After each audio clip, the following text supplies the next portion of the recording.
पथरगामा प्रखंड के गांधीग्राम उप स्वास्थ्य केंद्र की हालत इन दिनों बेहद चिंताजनक बनी हुई है। आयुष्मान भारत योजना के अंतर्गत स्थापित यह स्वास्थ्य केंद्र आज खुद इलाज के लिए मोहताज नजर आ रहा है। स्थानीय लोगों की उम्मीदों का यह आरोग्य मंदिर अब बदहाली का प्रतीक बन चुका है।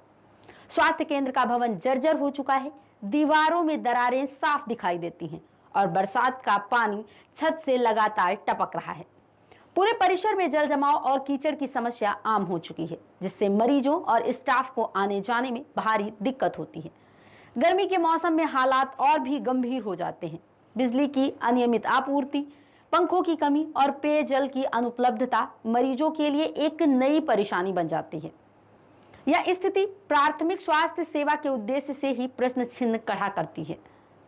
एक ओर जहां केंद्र और राज्य सरकारें स्वस्थ भारत के नारे के साथ देश भर में स्वास्थ्य सुविधाओं को मजबूत करने का दावा कर रही हैं, वहीं गांधीग्राम का यह स्वास्थ्य केंद्र सरकारी दावों की पोल खोल रहा है।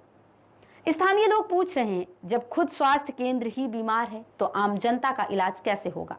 स्थानीय ग्रामीणों ने बताया कि उन्होंने स्वास्थ्य विभाग और प्रशासन से कई बार शिकायतें की, लेकिन अब तक कोई ठोस कार्रवाई नहीं की गई।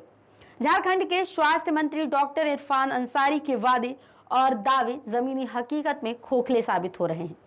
स्वास्थ्य विशेषज्ञों का मानना है कि अगर इस स्थिति को समय रहते नहीं सुधारा गया तो यह केंद्र कभी भी एक बड़े स्वास्थ्य संकट का कारण बन सकता है। देखने वाली बात यह है कि क्या सरकार और प्रशासन इस चेतावनी को गंभीरता से लेते हैं या फिर यह उप स्वास्थ्य केंद्र बेहाली की कहानी बनकर रह जाएगा। मेरा नाम कुमार सोनू है। एक ऐसी खबर से आपको अवगत कराएंगे, आप भी सोचिएगा स्वास्थ्य विभाग इतना पाछे काहे चल रहा है। सोच लीजिए ना महोदय, अभी हम झारखंड में मौजूद हैं। झारखंड के गोड्डा जिला कहीं ना कहीं स्वास्थ्य विभाग को लेकर काफ़ी चर्चा में रहता है। वो चर्चा का विषय इसलिए है, दिखाने का प्रयास करेंगे आप लोगों के बीच। हम आयुष्मान आरोग्य मंदिर उप स्वास्थ्य केंद्र गांधीग्राम में मौजूद हैं। आयुष्मान आरोग्य मंदिर उप स्वास्थ्य केंद्र गांधीग्राम का नाम सुने ही होंगे आप लोग। आज NH 133 से अगर गुजरते होंगे, दिखाइए कैमरा पर्सन, कितनी चकाचौंध व्यवस्था है NH 133 की, कि अगर रोड पे अगर चावल गिरेगा उठा के लोग खा लेंगे। जानते हैं ये NH 133 का नज़ारा है। उसके बाद आइए ना स्वास्थ्य विभाग दिखाते हैं। जहाँ अगर सड़क पे आप एक्सीडेंट होता है तो इलाज कहाँ होगा? स्वास्थ्य केंद्र में। वही स्वास्थ्य केंद्र है। आइए अब स्वास्थ्य केंद्र को लेके चलते हैं, अब दिखाते हैं यहाँ का स्थिति क्या है। ड्यूटी में सब दीदी कार्यरत है, सभी डॉक्टर कार्यरत हैं, इनका कोई गलती नहीं। गलती वहाँ स्वास्थ्य मंत्री का है। बड़े बड़े दावे के पुल बांधते हैं स्वास्थ्य मंत्री इरफान अंसारी जी।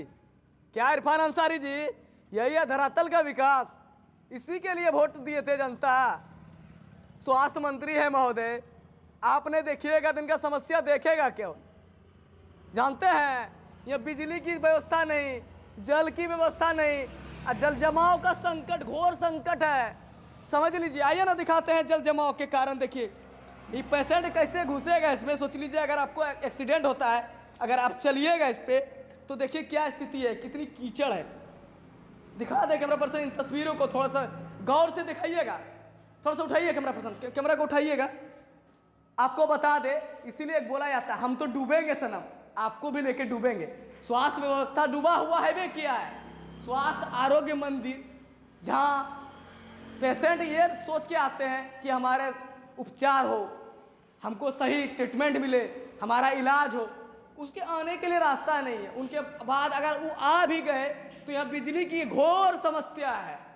जहाँ तक उनकी बात करे धरातल पर फेल नजर आएगी। जानते हैं महोदय इनके लिए जिम्मेदार कौन है? बड़े अफसर जिम्मेदार है। ये लोग तो क्या है, फॉर्मेलिटी करती है, बेचारी आती है, ड्यूटी करके घर जाती है, इनको क्या है? सोचिए ना, इसके लिए हम और आप जिम्मेदार हैं। स्वास्थ्य विभाग बड़े बड़े दावे के जो पुल बांधते हैं वो धरातल पर फेल नजर आती है। जानिए ये सारी सच्चाई है। आप नहीं सोचे होंगे कि इतनी बड़ी मुसीबतों के सामना करके कैसे एक NM अपनी ड्यूटी निभाती है और उनको पूरा क्षेत्र देखना पड़ता है। सोच लीजिए, देखिए स्थिति क्या है। थोड़ा सा देखिएगा, जाने का रास्ता थोड़ा संभल के आइएगा महोदय। देखिए यही है स्थिति यहाँ की, सारी सच्चाई। और थोड़ा सा दिखाइएगा व्यवस्था कैसी है। यहाँ का भवन का जर्जर स्थिति भी हो चुकी है। भवन को भी दिखाया जाए, भवन की स्थिति काफ़ी जर्जर हो चुकी है। ना बिजली की व्यवस्था है, ना जल की व्यवस्था है, जल जमाव का संकट उत्पन्न हो रही है। पेयजल की घोर लापरवाही, जल जमाव का संकट उत्पन्न, इनके लिए जिम्मेदार कौन है? कब तक इन समस्या का समाधान होगा? कमेंट करके अपनी प्रतिक्रिया अवश्य पेश कीजिएगा। ऐसी समस्या से स्वास्थ्य विभाग झेल रही है। चलिए, ऐसे ही तमाम खबर के लिए हमारे साथ सम्राट टीवी न्यूज में बने रहें। गोड्डा से संवाददाता कुमार सोनू की रिपोर्ट। धन्यवाद।